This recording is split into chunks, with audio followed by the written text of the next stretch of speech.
परेशानियों के बिना सफलता नहीं मिलती। दोस्तों, ये बात आपको सुनने में भले ही थोड़ी अजीब लगे, लेकिन यही सच है। और ये सच क्यों है, इसी के बारे में आज हम अपनी इस वीडियो में बात करेंगे। क्योंकि अगर हमें इसकी वजह का पता चल गया तो हमें सफल होने से दुनिया की कोई ताकत नहीं रोक सकती। तो दोस्तों, आज की ये वीडियो है तो छोटी सी, पर अगर आप इसे अपने मन और दिमाग की गहराइयों से समझते हैं तो ये आपका जीवन भी बदल सकता है। इसलिए इसे बड़े ध्यान से देखें, सुने और समझें। एक बार एक मीना नाम की मछली अपने परिवार के साथ एक तालाब में रहती थी। उनका छोटा सा परिवार था और वो सब एक साथ मिलकर रहते थे। और जब भी उस तालाब का पानी सूखता तो वो उस परम पिता परमेश्वर को याद करते, जिसके बाद उनकी सारी मुसीबतें हल हो जाती। अब मीना बड़े चंचल स्वभाव की थी और वो हल्की सी मुसीबत आने पर घबरा जाती और उस बात के लिए अलग ही सोच बना लेती थी। अब इसी वजह से उसकी माँ हमेशा उसे समझाया करती कि कभी भी मुसीबत आने पर घबराना नहीं चाहिए, क्योंकि ये जीवन है और जीवन में उतार चढ़ाव आते रहते हैं। लेकिन मीना ठहरी आदत से मजबूर, उसे कहाँ ये बातें समझ में आने वाली थी। अब एक दिन तेज तूफान और बारिश आई, जिसके बाद मीना और उसका पूरा परिवार एक नदी में बहने लगा। अब पानी का बहाव तेज था। अब उन सब ने नदी के विपरीत दिशा में बहने की कोशिश की, पर उनकी एक ना चली। अब मीना की माँ ने उससे कहा कि बेटी, कोशिश करती रहो, अब मरता क्या ना करता। यानी वो डर तो गई थी, लेकिन उसने कोशिश नहीं छोड़ी और उसने खुद की रास्तों के पत्थरों से जितना हो सके उतनी सुरक्षा की। अब उसके मन में अनेकों बुरे विचार आने लगे। वो सोचने लगी कि उसका और उसके परिवार का अंत नज़दीक है। इसलिए नदी में बहते हुए उसने ईश्वर को खूब कोसा और उसे बुरा भला कहा। वो सोचने लगी कि हे ईश्वर, हम उस तालाब में बड़े आराम से अच्छे से रहते थे, लेकिन आपने हमारे जीवन को तहस नहस कर दिया। आखिर मेरी और मेरे परिवार की गलती क्या थी?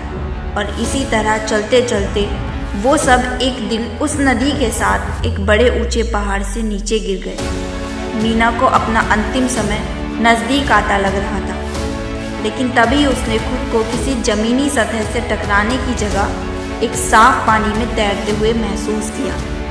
उसने देखा कि इस तालाब का नज़ारा अद्भुत और सुंदर था। असल में ये एक समुद्र था और वो उस नदी उस समुद्र में गिरती थी।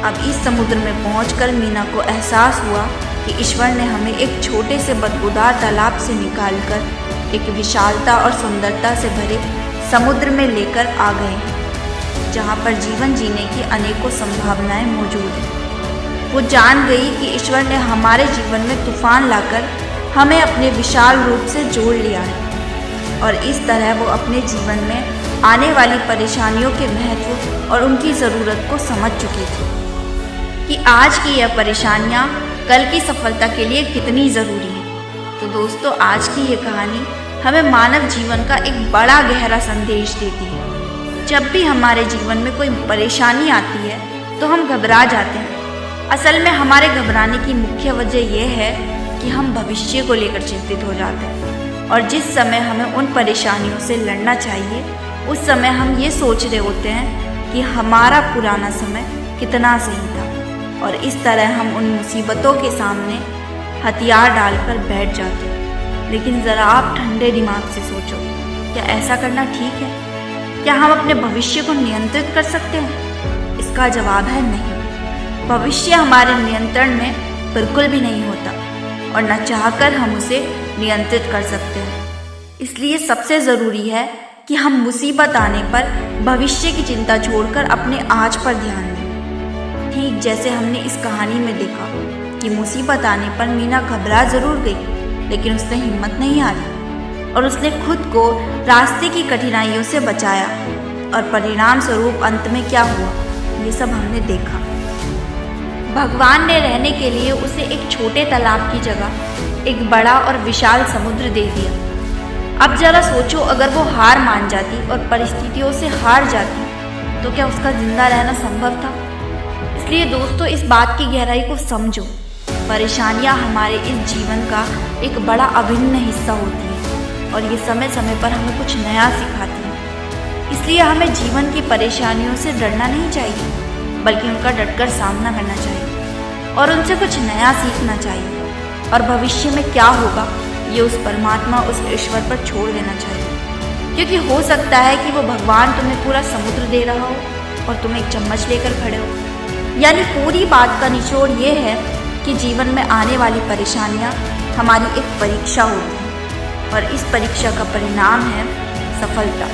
अब जो डर गया वो क्या ही परीक्षा देगा और क्या ही उसका परिणाम प्राप्त करेगा। और जो व्यक्ति डटकर इन परेशानियों का सामना करता है, यानी इस परीक्षा को बड़ी अच्छी तैयारी के साथ देता है, केवल ऐसा इंसान ही अपने जीवन में सफलता का स्वाद चख पाता है। और दोस्तों, इसीलिए कहा गया है कि बिना परेशानियों के कभी सफलता मिल ही नहीं सकती। और एक बात हमेशा याद रखो कि जैसे एक माँ अपने बच्चे का एक पल के लिए भी बुरा नहीं सोच सकती, तो फिर वो पालनहार, वो ईश्वर हमारा बुरा कैसे सोच सकता है। इसलिए उस पर यकीन रखो और परिश्रम करते रहो। तो दोस्तों, आशा करती हूँ कि इस कहानी से आपको बहुत कुछ सीखने को मिला होगा।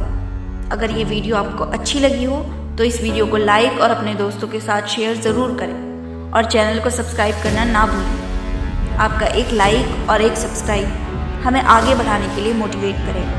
धन्यवाद।